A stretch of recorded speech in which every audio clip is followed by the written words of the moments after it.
PD수첩 진실의 목격자들 읽고 있습니다.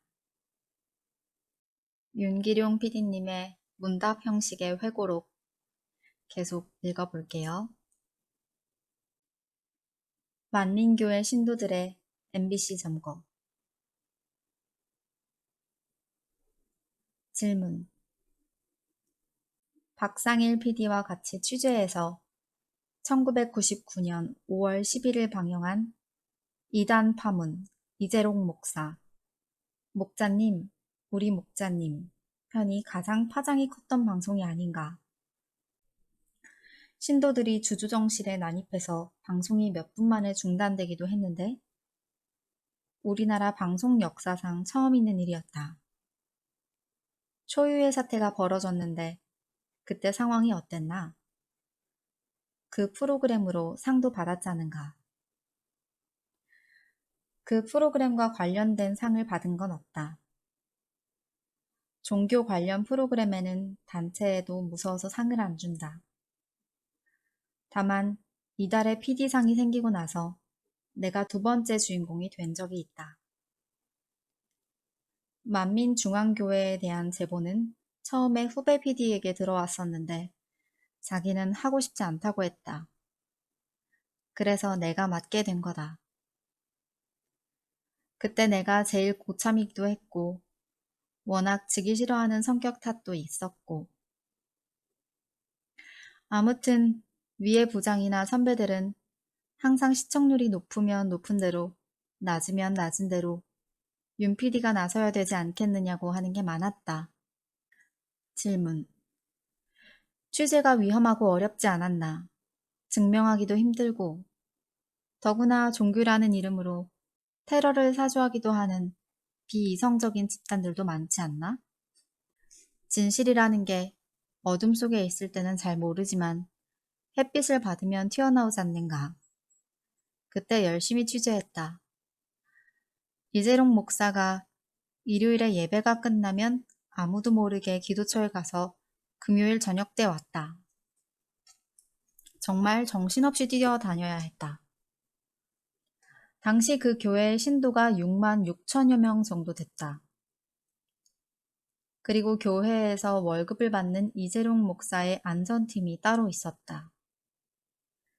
그의 차에 안전팀 차가 뒤따라다니고 신대방동 집 근처 보라매 공원을 장원처럼 만들어 거기에 CCTV도 설치해놨었다. 안전팀이 아니라 해도 우리 목자님 건드리면 나는 목숨 걸고 지키겠다는 신도들도 있었다. 우리가 하늘에 별이 쏟아진다든지 금가루가 쏟아진다든지 하는 사진들을 카이스트에 의뢰해 조작임을 밝혔는데 이 신도들이 얼마나 집요하게 굴었는지 카이스트 박사들이 나중에는 자기 말에 확신을 못한다는 듯 얘기를 바꾸더라. 처음 후배 PD에게 들어갔던 제보가 나에게 넘어오는 동안 시간이 지연되어서 내가 사건을 맡은 다음 날 사전 답사차 한국기독교 총연합회에 갔을 때는 이미 PD수첩에서 취재한다고 교회에 소문이 나 있었다. 요새 말로 대량 난감이었다. 미리 촬영을 많이 해놓긴 했었지만 어쨌든 나는 칼도 빼기 전인데 말이다. 우리 회사에도 만민교회 신도들이 많았다. 성우 중에도 있었고 교양 제작국, 방송 운용팀 직원도 그 교회 다니다 명예퇴직금을 왕창 쏟아 넣어 이혼했다는 얘기도 들었다. 그 사람들이 한복을 입고 와서 윤 차장님 그 방송 내시면 안 됩니다 라고 하더라. 각처의 취재 사실이 이미 다 노출돼 있었던 거다. 그런데도 후배 박상일 PD와 함께 이단 문제, 거짓 치유 문제, 대출 문제, 사생활 문제를 캤다. 이재록 목사는 다음에는 나를 못 볼 것이라고 종말론을 펼치며 자기를 신처럼 떠받들게 했다. 만민중앙교회에 오면 병이 치유된다고도 했는데 죽었던 아이가 다시 살아났다고 팜플렛에 싣고 소아마비로 한쪽 다리가 짧은 사람이 다리가 자라서 정상인처럼 되었다든지, 이재록 목사의 사진만 걸어놓으면 약 먹을 필요가 없다든지 하는 식으로 좀 심각했다. 특별 기도회 때마다 몇 천만 원씩 개인 횡령하고 성전 건축 명목으로 교인들 모르게 250억 가량을 대출받기도 했다. 그 돈으로 해외에서 도박하고 고향 무안에서 물을 가져와서 생명의 생물이라고 해서 팔고 거기에 사생활도 아주 복잡했다. 만민교회를 뛰쳐나온 사람이 600명 가까이 됐는데 그 중에 제보자를 통해 만난 H 전도사라는 사람이 있었다.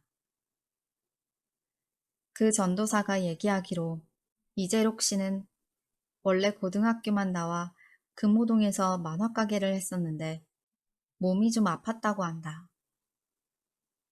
그러던 중 1970년대 초 유행했던 현신회라는 권사의 부흥회에 갔었고 거기서 영의 눈을 떴다며 성결교 재단 대학에 진학해 목사가 되는 교육을 받았다.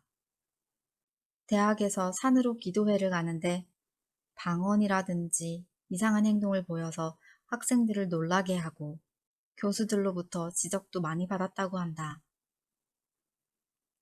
이후 목사가 된 후에도 교회에서 계속 교리에 어긋나는 행동을 해서 성결교회 재단으로부터 제명을 당했다.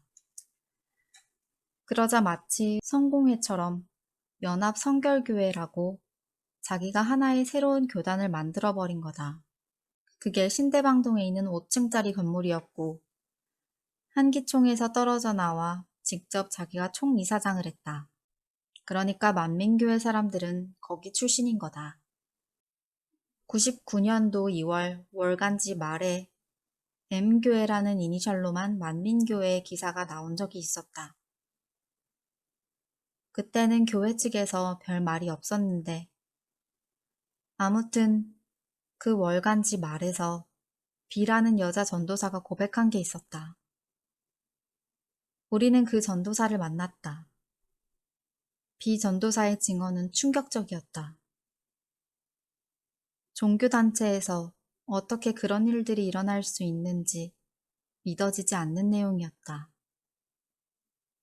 물론 제보자의 그런 말들을 다 믿으면 안 될 거다. 그런데 제보자들과 인터뷰를 하다 보면 겪은 사람만이 할 수 있는 이야기를 듣게 된다. 핵심을 물어볼 때도 있고 돌려 묻기도 하며 사건을 파악하게 되는데 나는 그 이야기는 진실이라고 생각했다. 이런 걸 취재할 때마다 늘 의아한 마음이 들곤 했었다. 대학까지 나와 똑똑하고 사리분별 있는 사람들이 어째서 사이비 종교 같은 데 빠질까 싶었던 거다. 그런데 그럴 수도 있겠더라. 기성교회에서는 경험하지 못한 하나의 버라이어티 쇼처럼 활기찬 분위기를 맛볼 수 있기도 하고 그 사람을 신처럼 받드니까 대리만족을 느끼기도 하는 것이다. 아무튼 다른 사람들이 신처럼 받드니까 자기도 이 사람 손 한번 잡아보는 게 소원이 되고 그런다더라. 내 마지막 방송이 됐던 이재록 목사 편은 한국의 기성종교에 대해서도 비판적인 얘기가 많았고 법원의 언론에 대한 태도에도 아쉬움이 컸다. 방송금지 가처분이 내려져서 방송 전날 저녁에 양측 증인과 변호사 등이 참석해 협의를 했다. 방송 당일 오전에 결정문이 내려왔는데 이재록 목사의 사생활이라고 볼 수 있는 성추문 부분 15분 정도를 잘라내라고 했다. 나중에 MBC에 내린 방영금지 가처분은 정식 재판이 아닌 임시조치로 방송이 나가기도 전에 방송을 금지함으로써 헌법이 인정하는 언론의 자유를 침해하는 것으로 보고 헌법재판소에 위헌 심사를 청구했다. 그러나 헌법재판소에서는 그것은 개별 당사자들의 분쟁에 관한 사법부의 결정으로 사전 검열에 해당되지 않는다고 이를 기각하였다. 방영 금지 가처분이라는 것이 유럽에는 거의 없고 미국의 일부 주에서만 존재하는 건데 사실 사전 검열이나 다름없다. 그만큼 우리나라 언론이 신뢰를 못 받는 면이 있다는 거다. 미국 같은 데는 징벌적 손해배상 제도라는 게 있다. 예를 들면 주의 의무나 확인 의무를 소홀히 했거나 현실적 악의를 가지고 보도하는 경우 손해배상을 할 수가 있다는 거다. 이때 회사 경영에 어마어마한 피해가 가도록 손해배상 금액을 막대하게 책정한다. 언론의 자유를 주는 대신 그만큼 보도 결과에 대해서 스스로 책임지라는 의미다. 그래서 미국과 우리나라는 소송가액이 다르자는가. 그런 가처분이나 손해배상 제도가 언론 보도에 하나의 바람막이로 작용할 수 있고 우리도 점진적으로는 언론의 자율성과 책임을 동시에 주는 방향으로 가고 있는 것 같다.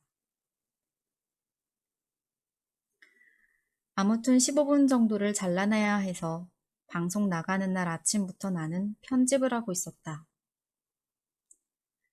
그동안 교회 측에 전화도 하고 공문도 띄우고 관계자들도 수없이 만났지만 이재록 목사와 인터뷰가 안 됐었다. 우리는 이재록 목사 집에도 찾아갔었지만 허사였다.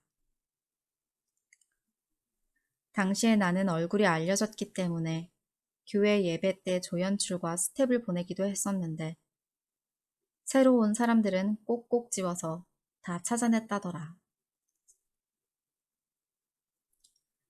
그러다 방송 전날에 이재록 목사가 MBC로 직접 가서 인터뷰하겠다는 의사를 전해왔다. 그래서 우리가 좋다고 하니까 갑자기 또 인터뷰가 안 된다고 말을 바꾸더라.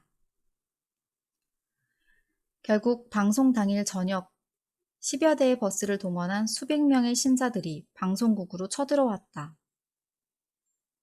그리고 MBC에서 근무하는 만민교회 신도들을 통해 손쉽게 방송 주조정실을 찾아내 점거했다. 방송이란 것은 방송국 주조정실에서 남산 송심탑을 거쳐 각 가정으로 가게 되어 있는데 만약 주조정실에서 문제가 생겨 방송이 급작스럽게 중단되면 이는 쿠데타라든가 국가적 변란을 뜻하는 거다. 그래서 송심탑에서는 이 같은 상황을 대비하여 필러라고 하는 자연 다큐 같은 예비용 테이프를 가지고 있다. 그래서 주 조정실에서 송출이 끊기면 이 테이프를 튼다. 그때 방송 주 조정실이 신도들로 점거되어 화면이 제대로 나가지 못했다. 그래서 화면에 얼룩말 화면이 잠시 나가다가 PD 수첩 화면이 나가다가 결국 바로 마감 뉴스로 넘어갔다.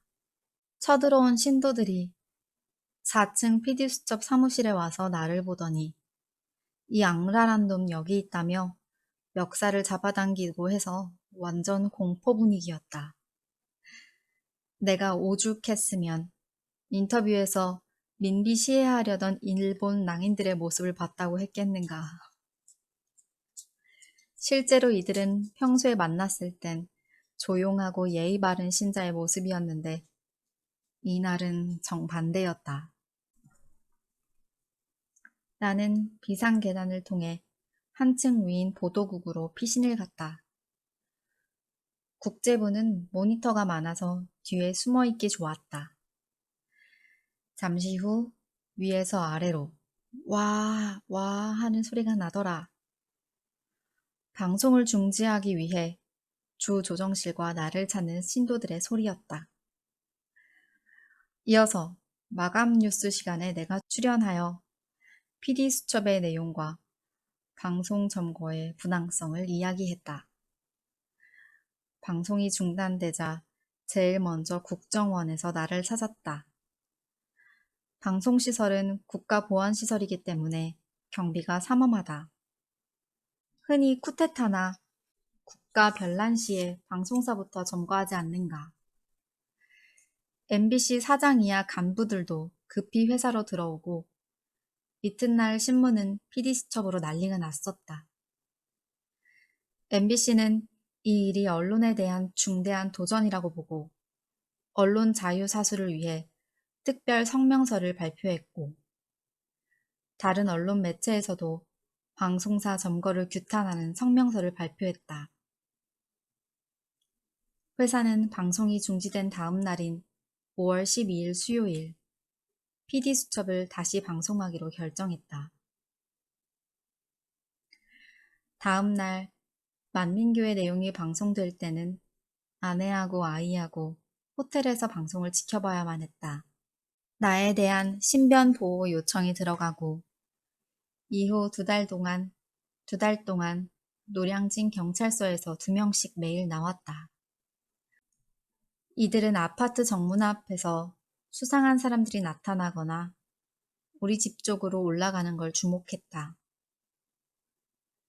형사들의 소속도 정보과, 수사과, 형사과, 요새는 보안과로 바뀐 대공과까지 다양했다. 거기다 사설 경비업체인 캡스에서 아침 9시부터 저녁 6시까지 경호를 하는 9to6 경호를 했는데 하루 경비만 3, 40만 원 정도였다. 4명이 나를 경호하는 거였다. 아파트도 크지 않은데 갑자기 검은 정장을 입은 사람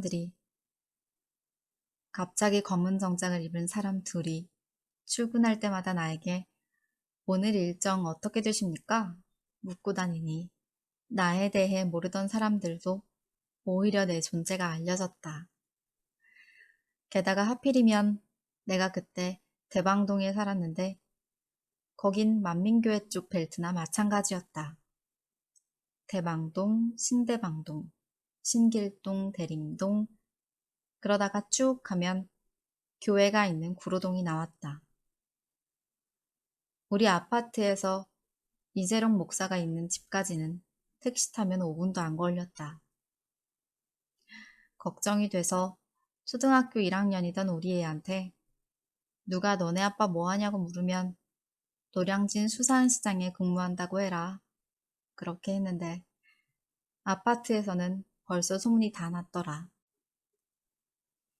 애가 엘리베이터에 타면 주민이 너네 아빠 PD수첩 하시지?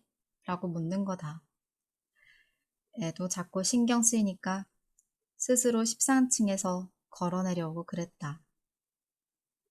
나는 늘 모자 쓰고 다니고 자기 몸은 결국 자기가 지켜야 되는 거라고 생각한다. 형사들이 그렇게 지켰지만 소위 말하면 구멍이 많았다. 어느 날 애를 학교에 바래다 주고 아파트 입구에 왔는데 처음 보는 친구가 차 유리창을 닫고 있더라. 그래서 경비원한테 저 사람이 누구냐고 물었더니 모르는 사람이라고 했다. 방문한 사람 같다고 했는데 가만 보니 그는 이재록 바로 옆에 있던 카메라맨이었다. 그는 행사가 있을 때마다 ENG 방송용 카메라를 들고 따라다니곤 했었다. 나는 방문 온 사람이 차를 닦을 일은 없을 것이다. 다시 확인해달라고 부탁했고 그가 3일 전에 같은 아파트로 이사 온 사실을 알게 됐다. 회사에 보고를 했더니 다른 데로 이사를 가세요. 이사 비용은 회사에서 대줄게요. 라고 하더라. 6만 6천여 명의 신도들은 나를 아는데 나는 그 사람들을 모르니 마음 편할 날이 없었다.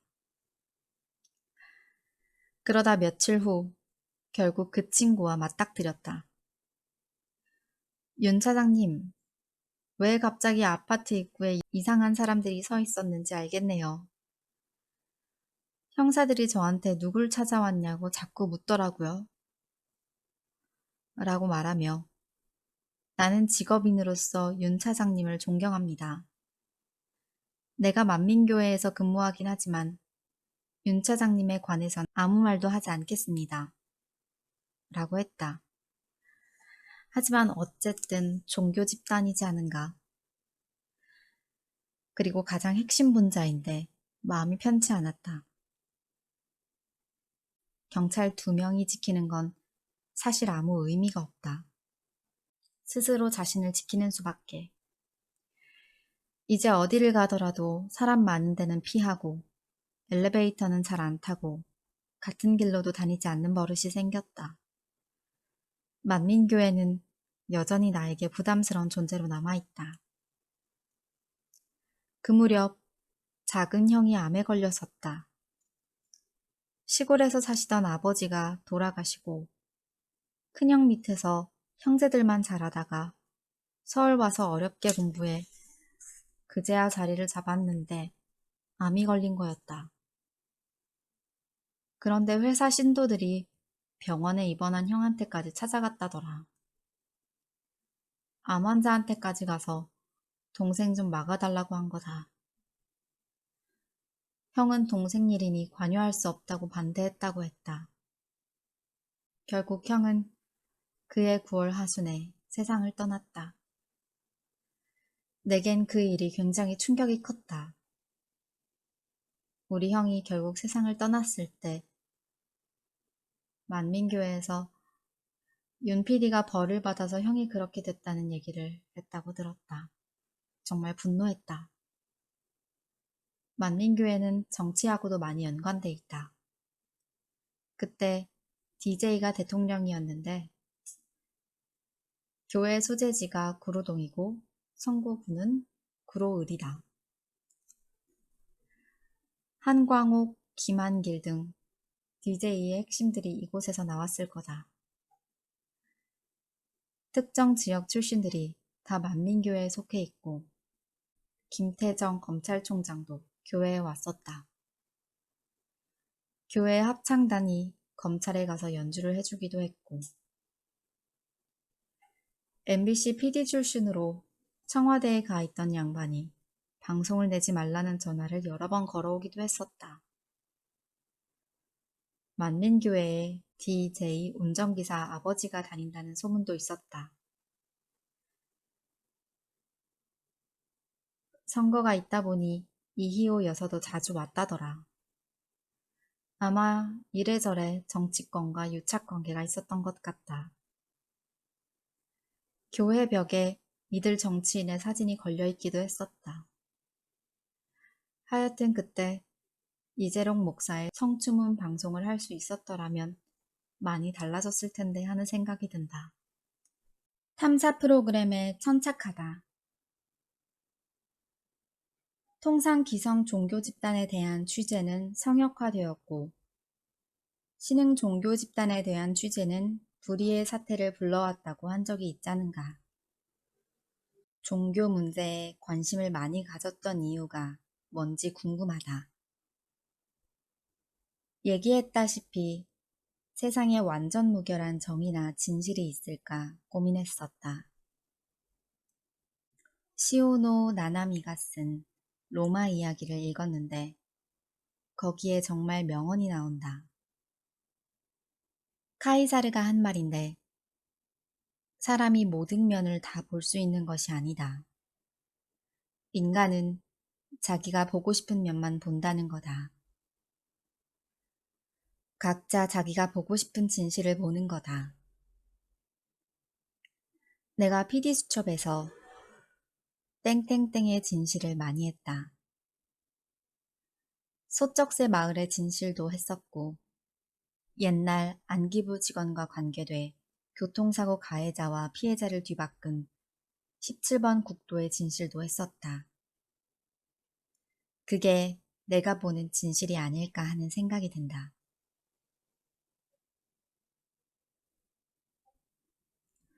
소쩍새 마을 사건 전에 한국판 오제이 심슨 사건이라고 할 수 있는 치과 의사 모녀 살인사건 편으로도 PD로서 이름을 알렸었다. 내가 개인적으로 이런 탐사 프로그램을 좋아한다. 왜 종교에 관심을 가졌냐고 물었는데 당신은 색이 말이라 사회 분위기가 흉흉했다. 내가 취재했던 석용산 사건뿐만 아니라 대순진리회, 세계정교, 휴거라고 해서 종말론을 펼치던 다미선교회도 있었자는가. 21세기를 눈앞에 둔 상황이다 보니 종말을 부르지르며 사람들을 미혹시키는 거다. 종교의 이단 문제는 보기에 따라서 다를 수도 있다. 한국기독교 총연합회, 즉 한기총도 그렇게 완벽하지는 않다. 하지만 이단 중에서도 반사회적이고 종말을 주장하는 종교인들을 많이 취재했다. 내가 종교성이나 종교심을 부정하는 건 아니다. 나 역시 진정한 종교인들이 많다는 걸 안다. 처음 지피족을 취재했을 당시 을지로 지하철로 기억하는데 새벽마다 자가용 트렁크 안에 고깃국에 따뜻한 밥을 가져오시는 분이 있었다. 우리는 자기 것을 조금만 나누어도 생색내며 내세우고 싶어 하지 않나. 그런데 이분은 촬영은 그만다. 찍지 마라. 당신들이 찍어서 내면 나는 내일부터 안 나온다. 나는 누구를 의식해서 하는 게 아니라 하느님을 위해서 오는 것이다. 라고 하더라. 그런 진짜 종교인들이 있다. 사람 사는 게 사실은 고해이지 않은가. 종교시설에 가서 위로받고 위안도 얻는데 종교의 의미가 있는 건데 신도들의 심약한 상태를 이용해서 대출을 받거나 성적으로 몹쓸 짓을 한다면 그건 개인의 문제로 돌릴 수만은 없는 것이다. 위로받으려고 온 사람들을 정신적, 육체적으로 파탄시키면 본인뿐만 아니라 가정 전체가 풍비박산 나버린다. 돈에 묶여 있으니 나올 수도 없다. 기성 종교가 제대로 가르치고 조금 더 따뜻하게 대해줬다면 그런 쪽으론 가지 않았을 텐데 싶은 안타까운 마음도 든다. 종교로 인한 범죄는 개인의 불행에 끝나지 않고 가족이나 친인척을 넘어 사회 전체를 병들게 한다. 때문에 종교의 자유만을 부르짖어서는 안 된다고 생각한다. 그야말로 빛과 소금의 역할을 해야 하지 않나. 물론 진정한 종교인이 많다는 걸 안다. 음지에서 여러모로 사회에 도움을 주는 이들이 많다. 최근 대형 교회는 사회 감시도 활발하고 비밀로 하는 게 별로 없자는가. 그렇지만 종교 범죄에 대한 감시 기능의 눈초리를 거둬서는 안 된다고 본다. 질문. 나중에 알려진 사이비 종교의 교주라는 사람들을 보면 어떻게 저런 사람한테 속았을까 싶을 만큼 참 허황되고 허술한 구석이 많다. 그런 이들을 많이 취재했으니 사이비 교주들의 공통점이 있을 것 같은데 일단 허우대가 괜찮다. 인력도 수염 때문인지 도사 같은 아우라가 풍기고 석용산도 영화배우 뺨치게 생겼다. 그리고 이재롱 목사는 교묘한 논리로 사람의 허점을 잘 파고든다. 기성교회에서 주지 못했던 그런 것을 잘 건드린다는 거다. 이 사람들 자체도 문제지만 그들 곁에 빌붙어서 덕을 보는 층이 골치다. 자기들의 생계가 달려 있으니까 자신이 모시는 목사나 스님을 보호하려고 죽기 살기로 덤벼든다. 물론 어떤 사람들은 진심으로 그 목사를 신뢰하고 목숨까지 바칠 수 있다고 하는 사람도 있다. 결국은 교회 단체의 권위를 높여 강한 제재로 이런 위험한 이단의 싹이 못 트도록 해야 하는데 그렇게 하지 못하는 기성교단이 아직까지 문제가 많다고 본다. 아무래도 빌붙을 여지를 많이 주지 않은가? 질문. 그때그때 경각심을 불러일으키는 것 같지만 그런 종교 문제가 여전히 없어지지 않고 남아있어서 한 번씩 사회 문제가 되기도 하지 않나. 그런 걸 보면 기운이 빠질 것 같다. 얼마 전 SBS 그것이 알고 싶다 취재에서도 비슷한 문제가 다뤄졌다. 단월드 문제 말인가. 남상문 PD가 취재한 걸로 아는데 개인적으로도 친하다. 후배니까 SBS 윤길용으로 불리는데 그 친구는 사건을 맡으면 정말 끈질기게 끝까지 물고 늘어진다. 수지킴 사건이라든가 JMS 같은 것도 남 PD 작품이다. JMS는 내가 몇 번 하려고 지켜봤었는데 미적미적하는 동안 그 친구가 했다. 질문. 광림교회 등 대형 교회 비리 사건을 다룬 프로그램은 다른 PD가 취재했다. 1999년까지는 그런 것도 다뤘다. 그러다가 2000년 상남 언론재단의 지원을 받아 미국으로 연수를 갔다. 그때 이후로 PD 수첩하고 크게 인연이 없었다. 미국 갔다 와서 몇몇 후배들이 PD 수첩에 와달라고 했다.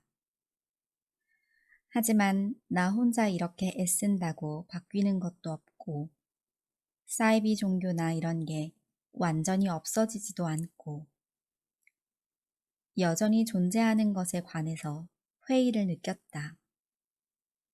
나는 목숨 걸고 했었는데 헛고생만 한 게 아닌가 싶더라. 하지만 색이 말을 맞아서 종말론과 사이비 종교에 대해서는 국민들에게 많은 경각심을 심어줬다고 생각한다. 아무튼 내가 탐사 프로그램을 꽤 오래 한 사람 중 하나일 거다. 6년 가까이 한 거니까. 질문. 밝혀내기 힘든 성폭력 사건들이나 가정폭력, 학교폭력 문제도 많이 다뤘다. 기억에 남는 사건이 있었나? 추악한 범죄로 광주 CBS 국장이 제보했었던 한평 여고생 사건이 있었다. 한 마을에 외지 사람이 이사를 왔는데 일용 노동자고 별 볼 일 없는 사람인데 그만 죽고 말았다. 그런데 그 사람 친구들이 고등학교에 다니는 그 사람 딸을 성폭행했다. 그 중에는 딸 친구의 아버지도 있었다고 한다. 그래서 그 딸이 임신을 했는데 다들 발뺌을 하고 있다고. 그 딸의 엄마가 애를 낳아서 밝혀보자고 하고 있다는 제보였다. 질문. 나중에 할아버지가 그 아이의 아버지로 밝혀졌던 것 같은데? 그렇다. 제보를 받고 피해 여고생에게 이것저것 물어보며 이야기를 들었다. 피해자와 가해자의 이야기를 들을 때 공정한 시각을 가져야 하지만 피해자의 이야기를 듣다 보면 겪은 사람이 아니고는 말할 수 없는 그런 것들이 나올 때가 있다. 그 여고생과 이야기하다 보니까 여자하고 관계할 때 남자들이 기분을 더 내기 위해서 하는 행위들에 관한 이야기를 하더라.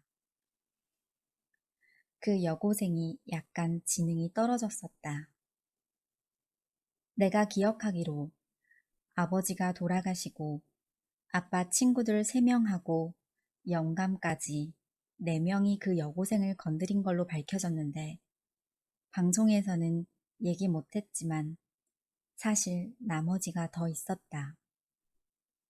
10명 가까이 됐다. 그 집에 아버지도 없고 어머니도 배운 게 없고 어린 남동생들만 있으니까 그런 짓을 한 거다. 취재를 할 당시에는 용의자 되는 사람들의 부인들이 한마디로 그런 놈이 있나 죽일 놈이라고 했다. 그런데 진실이 밝혀지고 자기 남편들이 긴급 체포되니까 가족들이 윤 PD 죽인다고 나를 따라왔다. 그래서 목포 경찰서에 피신해 있어야 했다. 당시 할아버지가 경찰서 구치소에 있을 때 인터뷰를 했다. 할아버지가 그러더라. 내가 손녀 되는 아이를 그렇게 할 사람으로 보이냐고. PD는 중립이라는 선을 지켜야 하는데 취재를 하다 보면 가끔 이 선을 넘기도 한다. 그때 내가 그랬다. 네, 그런 사람처럼 보이는데요. 라고. 방송을 본 사람들이 그 말이 너무 시원했다고 하더라. 결국 애 아빠가 할아버지로 밝혀졌는데 씁쓸했다. 아기는 지금 입양된 것으로 알고 있다. 질문. 지금도 가정폭력이나 학교폭력 같은 게 은밀하게 이루어지고 있다. 아까 언급한 치과의사 모녀 살해 사건 같은 경우도 범행 시간이 쟁점이 됐었는데 PD 수첩 보도가 무죄 판결을 받는데 영향을 준 것 같기도 하다. 우리 때문에 무죄 판결을 받은 건 아니다. 그러고 보면 참 오래된 사건이다. 1심 때 나도 법정에 갔었는데 사형 선고가 내려졌다. 그런데 2심 때는 무죄 판결이 났다. 그 사건을 취재하며 우리나라 형사소송법의 문제와 초동수사의 문제점을 방송에서 많이 다뤘다. 그래서 그때 수사를 담당했던 형사반장에게 미안한데 그 사람이 이 사건도 담당했고 그 후에 무죄 판결이 난 가수 김성재 사건도 담당했다. 치과의사 모녀 살인사건의 경우 남편인 이도행 씨는 전라도 지방의 가난한 집안 장남으로 태어나 외과의사 집안의 기둥이었고 부인인 최 씨는 치과의사 집안이 괜찮았다. 오빠도 수원에서 변호사를 한다고 했었다. 그런데 어느 날 이들 부부의 아파트에 불이 났다. 화재 신고를 받은 소방대원이 창문을 깨고 문제의 집에 들어갔을 때 집 안은 온통 연기가 가득했고 안방에서부터 불길이 번지고 있었다. 하지만 소방대의 신속한 출동으로 안방 장롱에서 난 불은 장롱 일부와 옷들, 커튼과 벽지 일부만을 태운 후 진화됐다. 그러나 이 씨의 부인 최 씨와 딸은 물이 담긴 욕조에서 죽은 채 발견됐다. 모녀는 목이 졸린 흔적이 역력한 채로 욕조물에 담겨 있었다. 결국 이 사건의 유력한 용의자로 남편이 지목된 사건이었다. 그때 형사가 말하길 남편 이 씨가 목을 조를 때 썼던 게 치과용 치실이라고 했다. 하지만 경험칙상 반대되는 증거가 많았다. 이 사건의 핵심은 최 씨 모녀의 사망시간 추정이었다.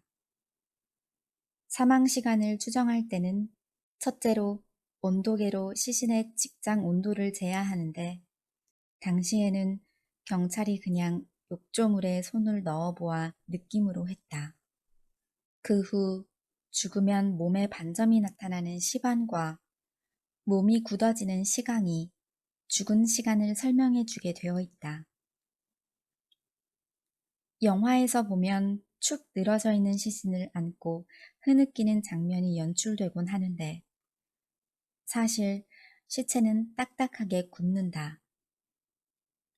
아무튼 그런 것들에 대한 형사의 설명도 서툴렀다. 남편이 군의관으로 근무하는 동안 부인 최 씨가 인테리어 업자와 눈이 맞았던 사실이 밝혀지면서 많은 사람들이 남편에게 의심의 눈초리를 거두지 않았다. 하지만 의심이 들지라도 그것이 모든 사람이 수긍할 수 있는 합리적인 경우가 아니라면 피고인의 이익을 우선으로 한다는 형사소송법의 대전제를 확인한 사건이었다. 그때 재판장인 고법 부장판사를 2번인가 만났다. 재판장은 솔직히 그런 얘기를 하시더라. 재판에서도 무승부가 있었으면 좋겠다. 사실은 나도 모른다. 오직 신만이 아는 거다. 그런데 판사는 한쪽으로 결론을 내려야 한다. 정말 인간적인 고백이라고 생각한다. 그때 국민일보에서 1심 사형 선고 때 내가 법정 내부를 촬영한 걸 기사에 냈다. 그걸 본 재판장이 항의하고 법원 행정처에도 날 집어넣겠다고 난리가 났었다. 법정 촬영 시에는 재판장의 허가를 받아야 하는데 사실 내가 그때만 해도 법정이라는 개념이 없었다. 허가가 필요한 게 법원 내 모두인지 복도부터인지 법정 안만 포함되는 건지 알지 못했다. 아무튼 다음 방송 때 PD수첩이 유감 표명을 하고 무사히 넘어갔다. 미스터리와 남겨진 이야기들. 이런 사건들 외에 특별히 기억나는 취재가 있나? 많다. 제일 신경을 많이 썼던 것은 개인적으로는 대순진리회였다. 의문사가 있다고 제보가 와서 4달 정도를 취재했었다. 특수과 형사들과 새벽에 땅을 파헤치기도 했고 가출 신도를 찾아다니느라 고생도 많이 했다. 내가 취재에 실패한 대표적인 것이 개구리 소년 사건이었다. 1991년 3월 26일에 사건이 났는데 단일 사건으론 해방 이후 가장 많은 수사 인원을 투입한 사건이었다. 당시 달서구 이곡동에 사는 초등학생 5명이 개구리알을 잡으러 간다고 산으로 갔다가 돌아오지 않았다. 이렇게 아이들이 한꺼번에 실종된 건 처음이었다. 더구나 작고 허약한 꼬마들이 아니었다. 초등학교 3학년부터 6학년 아이까지 섞여 있었고 태권도를 배우는 아이도 있었다. 그래서 더욱 의문이 많은 사건이었다.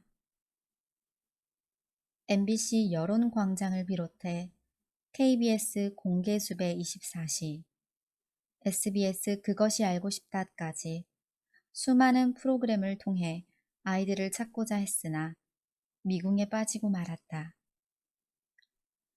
대통령도 몇 번이나 범인에게 자수를 권유하고 선처하겠노라 공표했었다.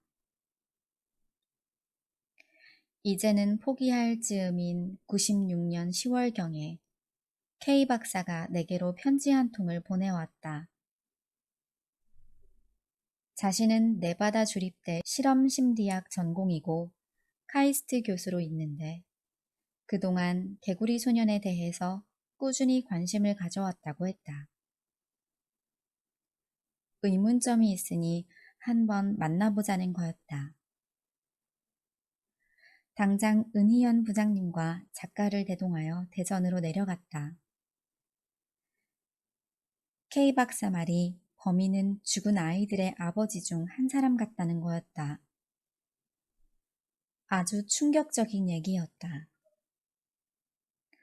물론 K 박사에겐 몇 가지 논리가 있었다. 그는 죽은 아이의 아버지도 수십 차례 만났었고 사건 일지도 일목요연하게 정리해 놓았더라. 그래서 우리도 사건 준비를 어느 정도 한 다음 직접 대구로 내려가 아버지를 만나봤다. 내가 죽은 아버지를 처음 만나 명함을 보여주면서 PD수첩에서 나왔다고 하고 실은 아버지께 의문점이 많다. 아니, 범인이 아니냐고 면전에서 이야기했다. 그리고 어금니를 꽉 물고 맞을 준비를 했다. 가만히 듣던 아버지가 K 박사의 턱을 치더라. 당신이 뭔데 나한테 이런 짓을 하냐. 그리고 윤 PD님은 그렇게 귀가 얇은가 하고 원망스럽게 말씀하시더라. K 박사 말이 지금까지 아버지를 20여 차례 만났는데 맞아보긴 처음이라고 했다. 아무튼 의문점들을 중심으로 취재를 시작했다. 믿기 어렵지만 의문점이 있긴 있었다. 낮에 촬영하고 밤에는 다른 유족도 만나며 취재진들은 새벽까지 회의를 했다. 사실 누가 봐도 말이 안 되는 얘기다. 가장 슬퍼해야 할 유족이 용의자라니. 그런데 취재를 진행하던 중에 K 박사와 유족 아버지가 대화를 하다가 집을 파보자는 얘기가 나왔다. 아마 K 박사가 아이들 시신이 집 어딘가에 있을 것 같다고 주장한 모양이었다. K 박사가 용의자로 지목했던 아버지는 이 동네에서는 유지였다. 그래서 이 아버지가 아이들 찾기에도 주동적으로 임했다. 그 아버지가 전화하니까 YTN 중계차가 생방을 위해 나오고 신문기자 20-30명이 순식간에 몰려왔다. 사건이 무지하게 크게 된 거다. 그때 나는 거기까지는 안 나가려고 했다. 우리는 합리적인 의문점을 제시해서 수사기관에서 나서기를 바랐다. 솔직히 말해 한번 파보고 싶다는 생각이 아주 없던 건 아니지만 내가 땅을 파자고 할 수는 없지 않은가. 수사본부장에게도 우리의 목적은 이것이 아닙니다. 나는 빠지겠습니다. 라고 말한 뒤 빠졌다. K 박사의 주장이 틀렸을 경우 PD수첩을 구해야 됐으니까. 아무튼 유족의 집을 파봤다. 신발 하나가 재래식 화장실에서 나오더라. K 박사가 안방 마루를 하나 더 파보자고 했는데 거기에선 아무것도 안 나왔다. 그러자 지켜보던 유족들이 흥분하며 K 박사에게 돌을 던지고 난리가 났었다. 그때 나는 사실 취재 차량에 숨어 있었다. 일이 끝나고 나와 보니 K 박사가 경찰서로 끌려가고 있었다. 처연하게 나를 바라보던 눈이 아직도 기억난다. 아버지가 교수 저놈보다 윤 PD가 더 나쁜 놈이다 하면서 저놈도 집어넣으라고 소리 지르기도 했다. 부모된 심정에서는 당연히 피가 거꾸로 솟을 노릇이었을 거다. 자식 죽인 범인으로 의심받고 집까지 파괴됐으니 말이다. 아무튼 K 박사는 구속되고 결국 교수직에서도 해임되었다. 나는 수사본부장에게 우리는 이렇게까지 하기를 원했던 건 아니었다. 의문점이 있어서 취재한 것 뿐이지 않느냐고 했었고 이를 인정해 주어 넘어갔다. 집을 파기 전에 내가 아버지한테 물었다. 아이들은 어디 갔을까요? 그랬더니 글쎄요. 하늘로 솟았을까요? 북한에 납치됐을까요? 그러더라. 땅을 파는 바람에 방송은 물 건너가고 그때 촬영한 테이프 수십 건을 한동안 보관하고 있다. 2001년 10월이던가 신문을 보는데 개구리 소년들의 유골이 발견됐다고 대서특필되어 있더라.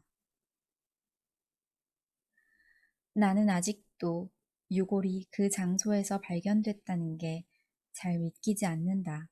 당시 경찰들이 그 장소를 1m 간격으로 쇠꼬챙이로 뒤지고 저수지 물도 뺐다는데 거기서 어떻게 죽였을까? 3월이면 잔디도 나지 않아 금방 눈에 띄었을 텐데. 어쨌든 법의학적으로도 사인을 규명하지 못해 이젠 영구미제가 되었다. 아직도 이 사건은 장기 미제 사건으로 남아있는데요. 이 개구리 소년들 사건은 워낙 유명해서 저도 기억이 나네요. 2011년에는 영화 아이들로 사람들이 다시 주목을 하기도 했었고요.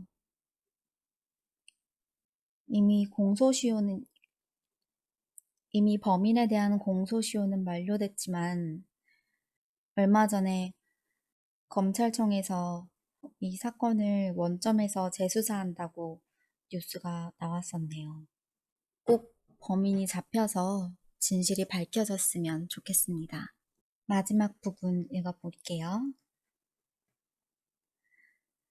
또 기억에 남는 것 중 하나가 343회 세계 정교 총령 본존 어디 계십니까? 편이다. 98년 당시 세계 정교는 종로구 창성동에 여러 채로 기와집으로 돼 있었는데 내부를 절대 공개하지 않아서 내가 웬만한 데선 다 취재를 해봤었는데 거긴 정말 어려웠다. 취재를 강행하다가 형사고소가 되면 기분도 안 좋고 불편한 점도 많다. 해외 나갈 때마다 법원과 검찰에 출국 신고를 하고 허가를 받아야 한다. 여권 유효 기간도 1년 정도밖에 안 나온다. 그리고 검찰에 수사받는 것도 많고 한때 나한테 청구한 소송가액이 160억 원에 달한 적도 있었다. 아무튼 그런 형사고소를 한 곳 중 하나가 세계 정교다. 여기서는 세스팔 다스신이라고 모시는데 들어본 적 있나? 세상을 스스로 팔팔하게 다스리는 신이라고 지어진 이름이다. 교주 하씨는 세계무술연맹 한국 총재인가 그랬다. 신동아 잡지 인물란에 무술연맹 총재로 이 사람 기사가 크게 나온 적도 있었는데 신도들에게 강제로 그 잡지를 수백 권이나 구입하게 했다더라. 하지만 그건 아무것도 아니다. 신도들에게 집안에 재앙 운운하며 돈을 거두고 심지어는 모녀를 함께 성폭행한 경우도 있다. 그래서 피해자들이 정신적 충격으로 이혼하고 정신병원에 가고 심지어는 가정 파탄으로 죽은 사람도 있었다. 강제집행 면탈이라고 들어봤나? 그게 뭐냐 하면 상대방이 자기 집을 가음리로 잡을 걸 대비해 강제집행을 피하려고 가족들에게 집을 파는 걸 말한다. 실제로 돈이 오가는 건 아니고 서류로만 처리한다. 그 교주도 본인 이름으로 그렇게 해놓는 치밀함도 보였다. 아무튼 취재를 하려는데 하씨가 도통 만나주지를 않는 거다. 결국 지금까지도 교주 이 사람을 못 만나봤다. 사실 취재할 때 주인공을 만나기 위해 투자하는 시간이 절반쯤이다. 그렇다고 주인공을 안 내보낼 수도 없다. 안 만나준다고 다른 촬영한 분만 내보내면 프로그램 완성도가 떨어지기 때문이다. 더구나 일방적인 주장만 하다 보면 역효과가 생기기도 해서 이들의 주장까지 포함시킬 수밖에 없다. 방송이 나가면 이 사람들이 언론중재위원회로 달려가거나 법원에 방영금지 가처분 신청을 하거나 반론 보도를 내거나 형사소송으로 명예훼손을 하거나 민사소송을 한다. 이렇게 6개 세트로 나오는 게 대부분이다. 소송의 본물인 거다. 반론보도 신청이 들어오면 하긴 하는데 그야말로 반론이다. PD로서는 정말 미치는 게 바로 이런 거다. 상대방을 인터뷰하기 위해서 전화를 하고 공문을 보내고 직접 찾아가도 만나주지도 않고서는 방송이 나가자 자기 얘기는 들어주지도 않는다며 반론을 신청하는 거다. 그러면 거의 90% 정도가 받아들여진다. 그리고 이것을 정정보도라고 주장한다. 이제 알만한 사람들은 반론보도로 이해하지만 종교시설일수록 정정보도로 강변하며 신도들을 미혹하는 거다. 어쨌든 교주도 만나고 내부 촬영도 해야 하는데 어떻게 이 집안에 들어갈 수 있을까 고심하다가 교주에게서 아직까지 의심을 덜 받고 있는 신도 하나를 데리고 갔다. 당했다는 여성이었다. 그녀는 서울에서 대학을 나오고 캐나다 유학까지 갔다 온 친구인데 이 교주한테 넘어가 행사 때는 사회를 보며 통역도 했었다. 이 친구와 함께 집으로 들어가 보기로 했다. 당시 대림동에 살던 교주의 딸을 만났는데 처음에는 모르는 사람이다. 집을 잘못 찾아왔다. 그러더니 결국엔 허심탄회하게 얘기해주더라. 엄마가 수없이 바뀌어서 우리는 아버지가 몇 번 결혼했는지도 모른다. 아버지가 하도 거짓말을 해서 뭐가 정말인지도 모르겠다. 무술 총재라고 하는데 무술은 무슨 무술. 한 번도 연습하는 걸 본 적이 없다. 맨발로 조금만 걸어도 발 아프다고 엄살이 심한 분이다. 하고 구구절절 말했다. 그 딸한테는 참 고맙다. PD수첩 인터뷰 후 딸도 위험에 처해 한동안 경찰에서 보호해 준 걸로 알고 있다. 교주 이 사람은 끝까지 안 나왔는데 우리가 재판에서는 다 이겼다. 당시 세계정교회 변호를 안 변호사라는 사람이 맡았는데 종교재판에서는 이 사람이 꽤 유명한 편이다. 원래는 PD연합회 변호사로 있었는데 이후 방송사 쪽이 아닌 사이비 종교 쪽에서 대단한 활약을 보였다. PD연합회 변호사를 하면서 방송사가 겉으로는 거대하고 조직적으로 보이나 실제로 법적 문제에 허점이 많다는 걸 꿰뚫어 본 거다. 한겨레 신문에 박근혜 기자라고 있는데 이 사람이 주선하여 우리 셋이서 함께 만난 적이 있다.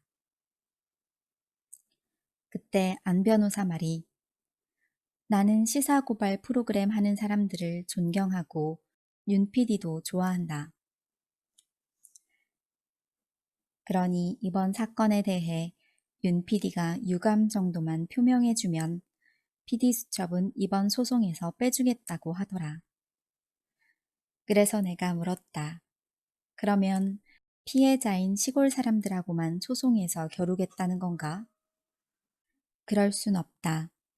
무엇보다 당신이 가장 세계 종교의 문제를 잘 알면서 왜 그쪽 편이 되어야 하느냐고 따졌다. 그러자 자기는 거대 언론의 횡포에 맞서는 서민들을 대변하는 거라고 이야기하더라. 웃음이 났다. 박 기자도 내 의견에 동조하자 안 변호사가 왜 나만 갖고 그러냐며 절규하던 모습이 생각난다. 공판이 끝나고 피해자 가족들이 안 변호사에게 말했다. 당신 딸이 우리처럼 당했어도 지금처럼 변호해 줄 거냐고. 당신 꼭 이렇게 먹고 살아야 하냐고. 그러자 안 변호사가 급히 계단을 내려갔고 그러자 여자들도 소리 지르며 뒤따라가더라. PD수첩의 PD는 사생활을 거의 포기해야 할 만큼 바쁘다. 그래서 2005년도엔가 겨우 짬을 내 아들과 함께 태국으로 골프를 치러 간 적이 있었다. 밤늦게 현장에 도착해 숙소를 갔었는데 회사 법무 담당자가 나한테 얘기하더라. 세계 정교 쪽에서 연락이 왔는데 윤 PD 그놈 나쁜 놈이다. 지는 해외에 골프 치러 다니고 하면서 윽박 지르더라고. 세계 정교에 관련된 사람이 태국에서 우리 애와 나를 봤다는 게 아닌가.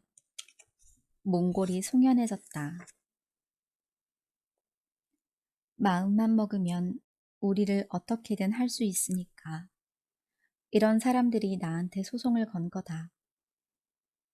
윤 PD만 죽이면 된다고 생각했는지 내가 담배꽁초를 던져 종교시설인 집에 불이 났다고 지저분한 얘기까지 만들어냈다. 담배꽁초 사진까지 준비했더라. 나는 담배를 피워본 적이 없는데 참 어이가 없었다. 이들이 검찰에 와서까지 윤 PD 잡아넣으라고 시위를 했다고 한다. 결국 내가 서울지검 공안부에 갔는데 검사가 하는 말이 주거 침입으로 딱 걸렸는데 빼도 박도 못하게 생겼다고 하는 거다. 거기서는 들어가지 말라고 하고 우리는 밀고 들어갔었고 그쪽에선 명백한 화면 증거까지 갖고 있었다. 우리는 종교시설이 어떻게 문을 걸어 잠그고 하느냐고 따졌다. 그런데 주거 침입은 일종의 친고죄로 상대방이 소를 취하하지 않으면 명예훼손과 똑같이 본다더라. 그들 담당인 안 변호사가 이 아이디어를 낸 거라고 짐작할 수 있었다. 안 변호사는 금란교회, JMS 건도 변론을 맡았었다. 만민교회 사건 때는 변호 비용으로 10억인가 불러서 못했다는 얘기도 들었다. 내가 세계정교 취재 때 주거침입으로 약식기소가 되어서 벌금형을 받았는데 당시 검사가 하는 말이 시사고발 프로그램을 이해한다. 하지만 주거침입은 피해갈 수 없다고 하더라. 그래서 우리가 정식 재판을 청구했다. 담당 판사도 상당히 호의적이었다. 공판만 10번을 했는데 처음에는 반신반의하다가 우리 쪽으로 많이 기울었다는 걸 직감할 수 있었다. 그런데 재판을 1년이나 끌더라. 이제 선고를 해야 하는데 계속 미루는 거였다. 알고 보니 2년 인사이동 때 사건을 다른 판사에게로 넘기려는 거였다. 그때 재판부의 실망이 컸다. 2월에 온 판사가 시간이 너무 많이 지났다고 갑자기 다음 주에 판결을 내리겠다고 하더라. 담당 작가의 증언도 해야 하고 그날따라 변호사가 지각까지 했는데 일방적으로 진행했다. 1심 판결은 벌금형 그대로였다. 우리 측 변호사가 이길 것 같다고 했는데 판결이 그렇게 나자 항소를 하겠다고 했다. 나는 2심을 기대했다. 방송 내용에 대한 소송 문제는 경영진 보고사항이고 방송문화진흥의 보고사항이라 소송가에게 상관없이 관계없이 상당히 관심이 크다. 그런데 2달 후에 법원에서 항소를 기각했다는 편지가 날아왔다. 알고 보니 변호사가 항소 이유서를 안 썼더라. 그 다음부터는 나한테 미안하다고 고개도 못 들고 있다. 진짜 이 변호사를 상대로 소송이라도 걸고 싶었다. 항소 이유서를 안 썼다는 게 말이 되는가? 아무튼 이 사건이 기억에 남는다. 마지막으로 기억나는 것은 98년도 12월 그해 최고의 특종이라고 할 수 있는 이중기 법조비리 사건이다. 그 사건을 수임하기 위해서 브로커를 고용해 판사, 검사, 법원, 검찰 직원들에게 돈을 뿌린 사건이었다. 맨 처음 대전 MBC에서 취재를 하고 나서 우리에게 이종기 리스트를 전해줬다. 최근에 PD수첩에서 검사와 스폰서 방송이 나가고 난리가 났지 않은가. 그것과 어느 정도 비슷한 사건이라고 보면 된다. 당시 홍상훈 PD와 같이 취재했는데 그때 대전 유성지역 술집 사장 얘기가 판검사들이 한 번 룸살롱에 와서 먹으면 돈이 1,000만 원이 넘는다고 했다. 그리고 이 룸살롱마다 판사들 잘 가는 곳과 검사 데리고 가는 곳이 정해져 있다고 하더라. 당시 시민단체에 있던 이석연 변호사를 인터뷰했는데 문제는 전관예우였다. 판사나 검사가 마지막으로 근무한 곳에서 개업을 하면 같이 근무했던 사람들이 2심 전심으로 도와줘서 1, 2년 안에 수십억을 벌 수 있다더라. 그때 이 변호사도 이런 비리의 해결책으로 최종 근무지에서 2년 동안 변호사를 못하게 해야 한다고 말했었다. 그런데 이번 한나라당에서도 똑같은 안을 해결책으로 내놓았다더라. 법원 입장에서 자신들을 건드리는 건 PD수첩밖에 없다고 생각했을 거다. 심하게 얘기하면 PD수첩만 안 건드리면 된다는 식이다. 매일같이 이종기 사건에 관련된 사람이 누구다 하는 보도가 떴었다. PD수첩에서 철저해부 이종기 리스트 편이 방송되자 이종기 변호사가 소송을 걸었다. 그리고 재판 때 방송에서 인터뷰했던 사장을 가공의 인물이라고 주장하더라.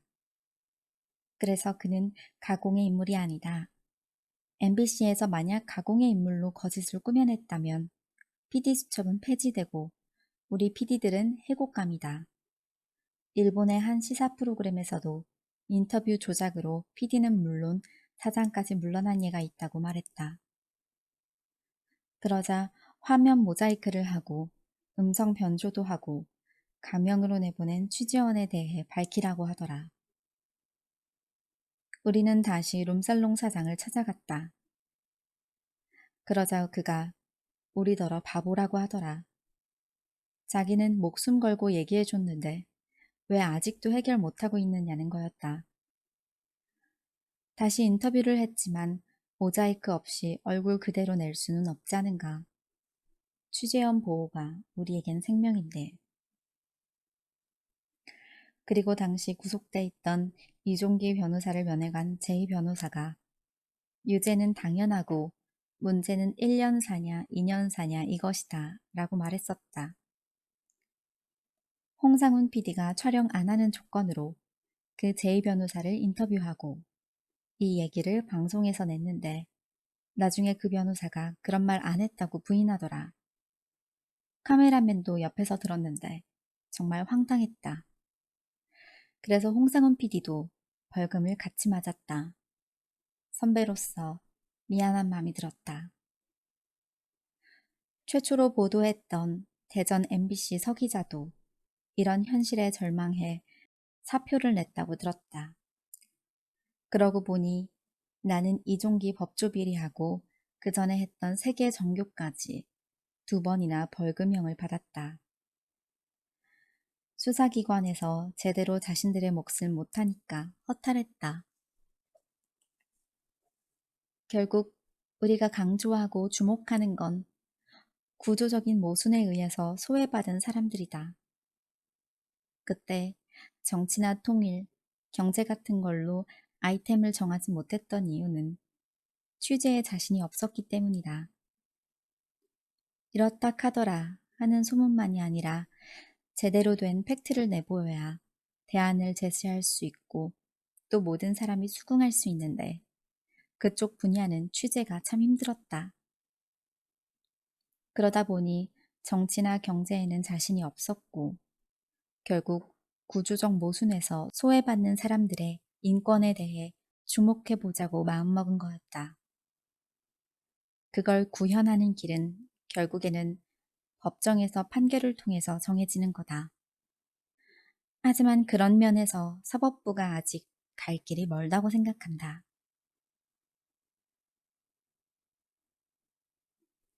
이렇게 PD수첩 진실의 목격자들 앞부분을 읽어봤습니다. 2010년에 출간한 책이라 좀 시간이 지났는데요. 이때 아마 베스트셀러였던 걸로 기억해요. 아직 안 읽어본 분들이 계시다면 꼭 구입해서 읽어보셨으면 좋겠습니다. 뒷부분도 굉장히 재밌거든요. 뒤쪽에 보면은 황우석 박사의 줄기세포 이야기나 광우병 사건 이야기 등 굉장히 한국 사회에서 큰 화제가 됐던 일들을 다룬 이야기들도 있고요. 굉장히 재밌는 이야기들이 많습니다. PD수첩을 만들면서 겪었던 PD들의 뒷이야기들 궁금하시다면 읽어보세요. 오늘도 좋은 독서 되셨다면 좋겠습니다. 좋은 밤 되세요. 다음 시간에 봐요.